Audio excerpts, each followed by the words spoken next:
They mocked him for arriving by bike, but he was the billionaire tycoon. The morning fog rolled in from San Francisco Bay, wrapping around the glass towers of the financial district like a familiar embrace. Marcus Chen pedaled his weathered trek bike through the bustling streets, his worn messenger bag bouncing against his hip with each turn of the wheel. The bike's chain clicked rhythmically, a sound he'd grown to love over the past 3 years of his daily commute. At 38, Marcus had the lean build of someone who genuinely enjoyed physical activity, not the artificial physique of expensive personal trainers. His dark hair was slightly tousled from the helmet he'd just removed, and his simple navy blazer showed the telltale creases of someone who actually moved in their clothes rather than posed in them. The imposing granite facade of Hartwell & Associates investment firm loomed before him as he approached the bike rack. The building screamed old money, from its marble lobby to the doormen who wore uniforms that cost more than most people's monthly rent. Marcus had been coming here every Tuesday for 6 months, and the routine never varied. "There he is again," whispered Jennifer, one of the junior analysts, as she watched through the floor-to-ceiling windows. "Can you believe someone actually bikes to meetings here?" Her colleague Brad adjusted his Italian tie and smirked. "Probably can't afford a car. I heard he's some tech startup guy trying to pitch his little app or whatever. These Silicon Valley wannabes are all the same. Big dreams, empty wallets." Marcus secured his bike with a simple U-lock, completely oblivious to the commentary from above. He'd learned long ago that perception often mattered more than reality in business, but he'd also learned that the right perception wasn't always the obvious one. Inside the lobby, the marble floors echoed with the sharp clicks of expensive heels and Italian leather shoes. Marcus's worn sneakers made barely a sound as he approached the reception desk. The receptionist, a polished woman in her 50s named Patricia, looked up with barely concealed disdain. "Mr. Chen," she said, managing to make his name sound like an inconvenience. "Mr. Hartwell is expecting you. 32nd floor." The elevator ride felt eternal, filled with the uncomfortable silence of people who had already decided they were better than you. 2 men in $1,000 suits discussed their weekend yacht trips while pointedly ignoring Marcus's presence. A woman with a Hermes bag checked her Rolex twice, as if his very existence was somehow delaying her day. When the elevator doors opened on the 32nd floor, Marcus stepped into a world of mahogany panels and crystal chandeliers. The Hartwell Associates logo gleamed in gold lettering behind the reception desk, where another perfectly coiffed woman sat typing on a computer that probably cost more than most people's cars. "Mr. Hartwell will see you now," she announced without looking up, gesturing toward the corner office with a manicured finger. As Marcus walked down the hallway, he caught snippets of conversation from the open offices. "Bike guy is back. Probably lives in his parents' basement. Waste of Hartwell's time," he smiled to himself. If they only knew. Richard Hartwell's office was exactly what Marcus had expected, a shrine to capitalism with its leather-bound books, crystal decanters, and windows offering a commanding view of the bay. Hartwell himself was a man in his 60s, silver-haired and sharp-eyed, with the kind of confidence that came from decades of making other people's financial dreams come true, or crushing them entirely. "Marcus," Hartwell said, standing to shake hands. His grip was firm, assessing. "Punctual as always. I appreciate that in a man, regardless of his transportation choices." The slight pause before transportation choices wasn't lost on Marcus, but he simply smiled and took the offered seat. Outside the office windows, he could see his bike chained to the rack below, looking small and insignificant among the BMWs and Mercedes in the parking garage. "Let's get straight to business," Hartwell continued, settling back into his leather chair. "You've been persistent, I'll give you that. 6 months of meetings, and you still haven't told me exactly what you're selling." Marcus reached into his messenger bag and pulled out a simple manila folder. No fancy presentation materials, no glossy brochures, just papers in a folder that had seen better days. "I'm not selling anything, Richard," Marcus said quietly. "I'm buying." Hartwell's eyebrows rose slightly at Marcus's response, but his expression remained professionally neutral. In his 40 years of investment banking, he'd heard every pitch imaginable, from revolutionary toilet paper to apps that predicted your pet's mood. The bicycle commuter sitting across from him was either brilliantly unconventional or completely delusional. Buying? Hartwell leaned back in his chair, fingers steepled. "And what exactly are you looking to purchase, Mr. Chen?" Marcus opened the manila folder and slid a single sheet of paper across the mahogany desk. It was a simple letter of intent, printed on plain white paper with no corporate letterhead or fancy formatting. To Hartwell's trained eye, it looked like something someone might print at a public library. "Your firm," Marcus said simply. The silence that followed was deafening. Outside, the San Francisco traffic hummed 32 floors below, and somewhere in the building, a phone rang insistently. Hartwell stared at the paper in front of him, then at Marcus, then back at the paper. "I'm sorry, what?" "Hartwell and Associates. I want to buy it. All of it." Hartwell's laugh was sharp and sudden. "Mr. Chen, I don't know what kind of game you're playing, but this firm is worth $800 million. We manage portfolios totaling over $12 billion. We're not some corner store you can purchase with your bicycle repair savings." Marcus reached into his bag again and pulled out his phone. Not the latest iPhone, but a slightly older model with a cracked screen protector. He scrolled through something briefly, then turned the screen toward Hartwell. "This is my primary account with Goldman Sachs," Marcus said calmly. "There are 17 others, but this should be sufficient for our initial discussion." Hartwell's eyes widened as he read the number on the screen, then read it again. The balance showed 11 digits, and it wasn't a trick of light or a photoshopped image. This was a legitimate Goldman Sachs mobile banking interface showing a balance that made Hartwell's own considerable wealth look like pocket change. "Jesus Christ," Hartwell whispered, his composure finally cracking. "Who the hell are you?" "Someone who's been watching your firm very carefully for the past 18 months, Marcus replied, tucking his phone away. "You've got good people, solid client relationships, and a reputation that took 4 decades to build. But you also have problems." Hartwell was still staring at the spot where the phone had been. "What kind of problems?" "Your son Timothy is gambling. Again.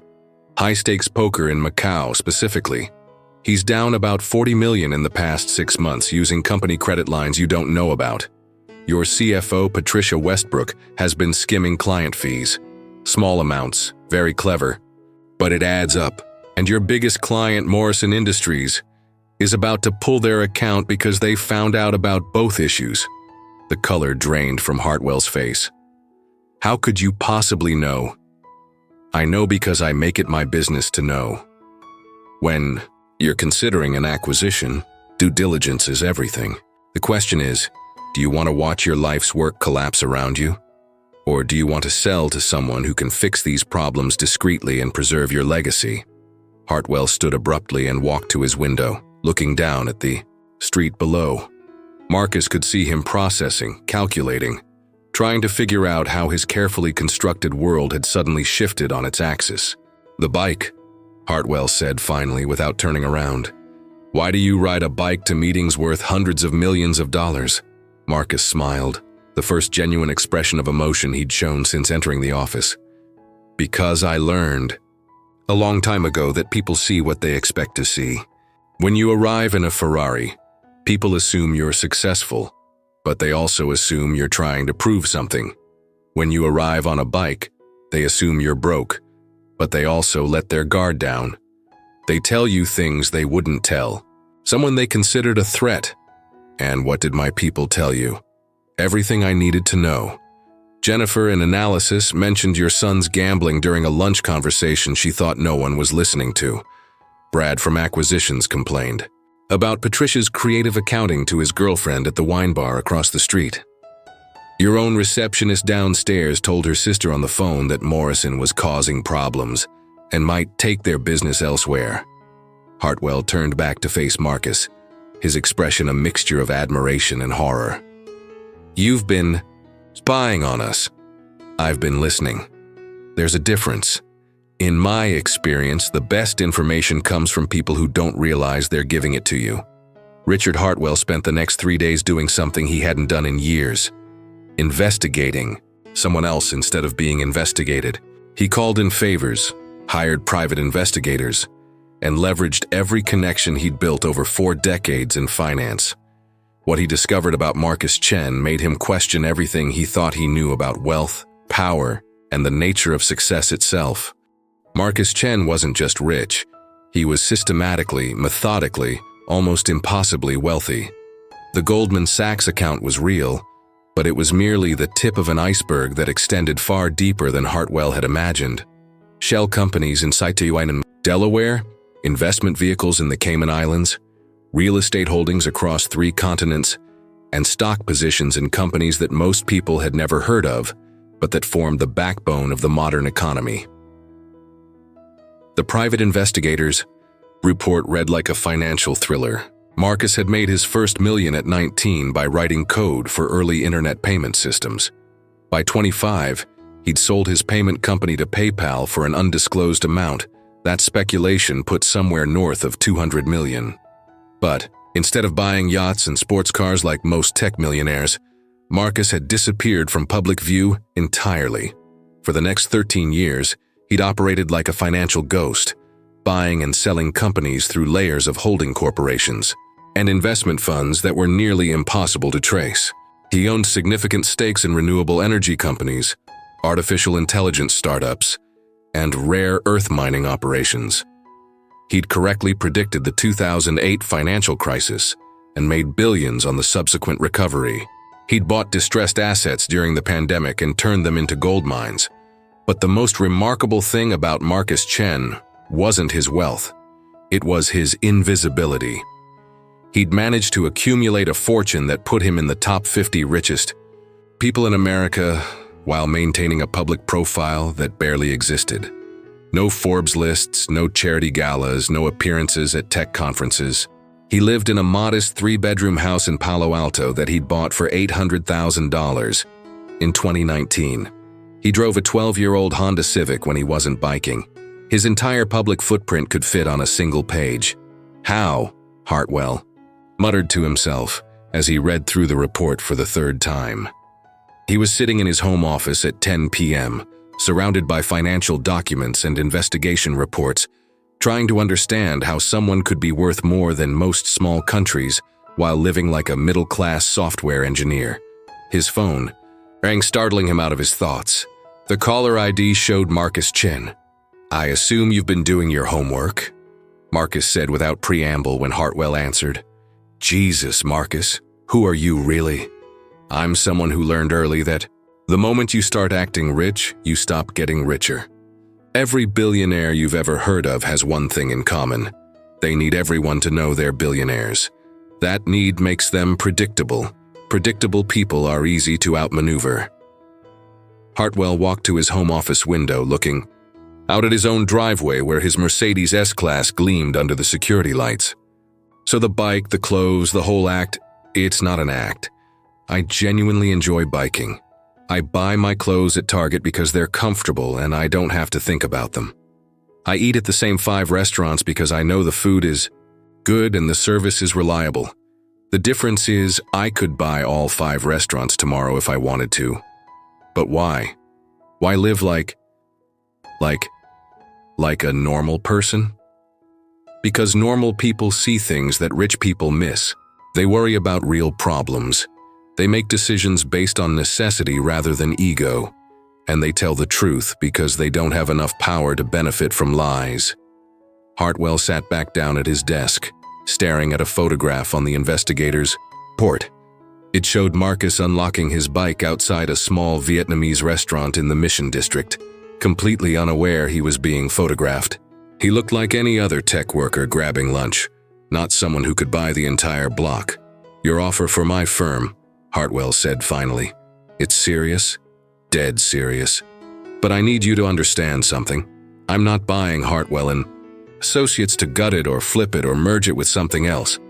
I'm buying it because it's a well-run company with good people who do honest work. I want to preserve that. And my son, Patricia, The Morrison situation? Your son gets quietly enrolled in a residential treatment program in Switzerland. Very discreet, very effective. Patricia gets transferred to a subsidiary where her creative accounting skills can be put to better use.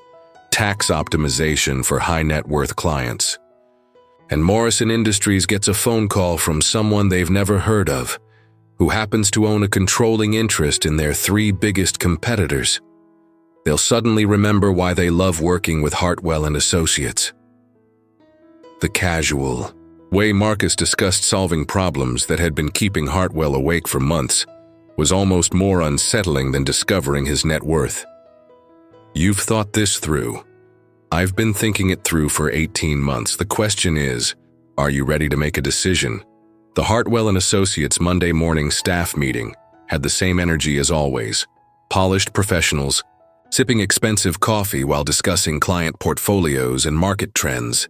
What was different was the presence of Marcus Chen, sitting quietly in the corner with his ever-present messenger bag and wearing the same type of simple blazer he always wore to meetings.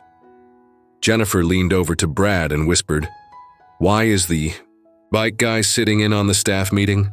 Brad shrugged, adjusting his cufflinks. Maybe Hartwell is finally telling him to stop wasting everyone's time with his little startup pitch. Richard Hartwell stood at the head of the conference table, looking more nervous than anyone had seen him in years. Behind him, the morning sun streamed through the floor-to-ceiling windows, casting long shadows across the mahogany table, where 23 of the firm's top professionals sat with their tablets and legal pads, expecting another routine Monday briefing. "Ladies and gentlemen," Hartwell began, his voice carrying the slight tremor of someone about to change everything. "I have an announcement that will affect all of you, and I want you to hear it directly from me before the paperwork becomes public." The room went quiet.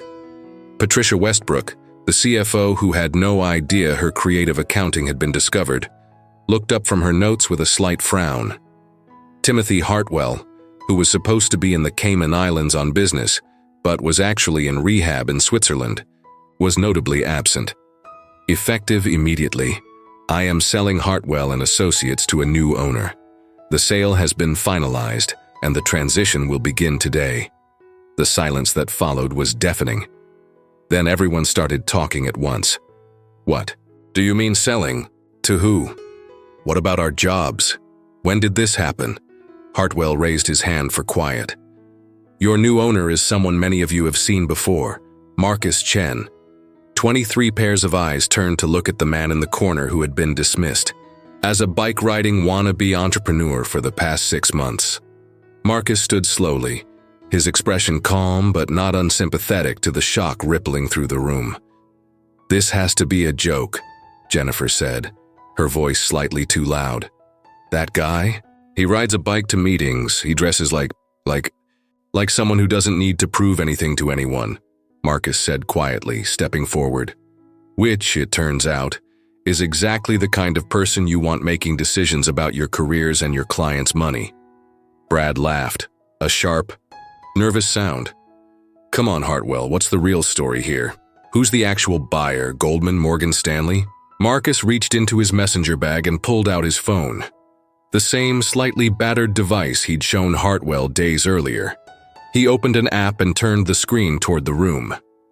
"This is my primary trading account," he said simply. "As of this morning, it shows a balance of approximately $14.7 billion. There are 16 other accounts, but I thought one would be sufficient for this conversation." The room went completely silent. Patricia Westbrook's pen slipped from her fingers and clattered on the table. Brad's face went white as he stared at the screen, trying to count the digits. 14 billion? Jennifer whispered. 0.7 billion, Marcus corrected gently, though it fluctuates throughout the day depending on market conditions. But you ride a bike, someone said from the back of the room. Marcus smiled, the first genuinely warm expression most of them had ever seen from him. "I ride a bike because I enjoy it. I live simply because simplicity gives me clarity. And I dress modestly because I learned a long time ago that the moment you start spending money to impress people, you stop making the kind of decisions that earn money in the first place." He walked around the conference table, making eye contact with each person. For the past 6 months, I've been coming to this building not to pitch some startup idea, but to study all of you, to understand how you work, how you think, how you treat each other and your clients. He stopped in front of Jennifer's chair. Jennifer, you're one of the most talented analysts I've ever observed. Your insights on renewable energy markets are consistently 2 months ahead of the industry consensus. But you spend so much time worrying about what other people think of your appearance that you second-guess presentations that should be delivered. With absolute confidence. Jennifer's mouth opened, but no sound came out. Marcus moved to Brad. Brad, you have an intuitive understanding of risk assessment that's genuinely impressive. But you're so focused on maintaining an image of success that you've leveraged yourself into a financial position that makes you desperate. Desperate people make bad decisions. He continued around the room, offering observations that were both brutally honest and surprisingly compassionate. He knew things about their work, their strengths, and their insecurities that made it clear he'd been paying attention in ways that went far beyond casual observation. The reason I bought this firm, Marcus said finally, returning to the front of the room, is because despite your various individual blind spots, you're collectively very good at what you do. You serve your clients well, you make sound financial decisions, and you've built something worth preserving. What happens to us now? Patricia asked, her voice barely above a whisper. You keep doing exactly what you've been doing, except now you'll be working for someone who understands that the best investment strategy isn't about flashy returns or impressive presentations. It's about consistent, intelligent decisions made by people who are secure enough in themselves to focus on the work rather than the appearance of working. Marcus looked around the room one more time. Also, effective immediately. Everyone's salary is being increased by 30%. Profit sharing will be distributed quarterly rather than annually, and we're implementing a 4-day work week. Not because I'm trying to buy your loyalty, but because well-rested, financially secure people make better decisions than stressed, overworked people. The room was completely silent for a long moment. Then Patricia Westbrook started laughing, a sound that was equal parts relief and disbelief. You really are a billionaire, she said. Yes, Marcus replied simply, but more importantly, I'm your billionaire now. 3 months later, Marcus Chen still rode his bike to work every Tuesday, but now he parked it in the executive garage rather than the street rack. The security guards who had once barely acknowledged his existence now greeted him by name, though they still seemed slightly bewildered by the sight of their billionaire boss arriving in cycling gear. The transformation of Hartwell & Associates, now quietly renamed Chen Financial Group, though the old letterhead was still being used until the existing supply ran out, had been subtle but profound. The marble lobby still gleamed, the mahogany paneling still spoke of established wealth, but the atmosphere had changed in ways that couldn't be measured by quarterly reports. Jennifer Martinez had delivered 3 presentations in the past month that had directly resulted in major client acquisitions. Her insights on sustainable energy investments had positioned the firm ahead of a market shift that their competitors were still trying to understand. More importantly, she'd stopped apologizing for her ideas and started leading meetings with the confidence of someone who knew her analysis was solid. Brad Hoffman had restructured his personal finances with the help of the firm's new employee financial counseling program, a benefit that Marcus had implemented not out of altruism, but because he understood that employees drowning in personal debt made poor professional decisions. With his financial stress reduced, Brad's risk assessments had become even sharper, and his client relationships had strengthened considerably. The Morrison Industries account, which had been on the verge of leaving, had not only stayed, but had increased their portfolio by 40% after a series of conversations that had nothing to do with investment strategy and everything to do with Marcus's mysterious ability to solve problems that seemed unsolvable. Patricia Westbrook had been quietly transferred to head the new high-net-worth tax optimization division, where her creative accounting skills were not only legal but highly profitable for both clients and the firm. She'd never been told that her previous activities had been discovered, but the transfer had been accompanied by a significant raise and a workload that kept her far too busy to pursue any questionable side projects. On this particular Tuesday morning, Marcus was reviewing quarterly reports in what had once been Richard Hartwell's office. The decor hadn't changed. The same leather chairs, the same crystal decanters, the same commanding view of San Francisco Bay, but the energy was different. Where Hartwell had ruled through a combination of intimidation and paternalistic charm, Marcus managed through something that was harder to define but easier to work with. A knock on the door interrupted his reading. "Come in." Jennifer entered, carrying a tablet and wearing the kind of confident expression that had become common since the ownership change. "Marcus, I wanted to discuss the Yamamoto Industries proposal before this afternoon's client call." She sat across from him and opened her tablet, launching into an analysis of renewable energy infrastructure investments that was both comprehensive and accessible. As she spoke, Marcus found himself thinking about the transformation he'd witnessed, not just in Jennifer but in the entire firm. The potential ROI on the solar panel manufacturing partnership is exceptional, Jennifer was saying, but I'm concerned about supply chain vulnerabilities given the current trade situation with China. "What's your recommendation?" Marcus asked. "Diversified approach. We hedge the China risk by investing in parallel development of domestic manufacturing capability. Higher upfront costs but much more stable long-term returns." Marcus smiled. 6 months ago, Jennifer would have presented 3 different options and asked him to choose. Now she was making clear recommendations based on solid analysis and defending them with confidence. "I agree. Draft the proposal for Yamamoto and CC Patricia on the tax implications. Anything else?" "Actually, yes." Jennifer's expression became slightly more personal. "I wanted to thank you." "For what?" "For seeing us. Not the version of ourselves we were trying to project, but who we actually were underneath all the performance." Marcus leaned back in his chair, considering her words. "I didn't see anything that wasn't already there, Jennifer. I just didn't get distracted by the packaging." After she left, Marcus returned to his quarterly reports, but his attention drifted to the window and the view of the bay beyond. Somewhere down there, his bike was secured in the garage, waiting for his evening ride home to his modest house in Palo Alto, where he would eat dinner while reading financial newspapers and planning the next day's work. He thought about the journey that had brought him here, from a 19-year-old programmer working 18-hour days in a Fremont garage to a billionaire who could buy and sell companies on a whim. The money had been important, certainly, but not for the reasons most people assumed. Wealth wasn't about buying things or impressing people. It was about having the freedom to make decisions based on what was right rather than what was profitable, what was sustainable rather than what was expedient. His phone buzzed with a text message from his real estate attorney. "Spoke with the sellers. They'll accept your offer on the building. Congratulations, you now own your office building."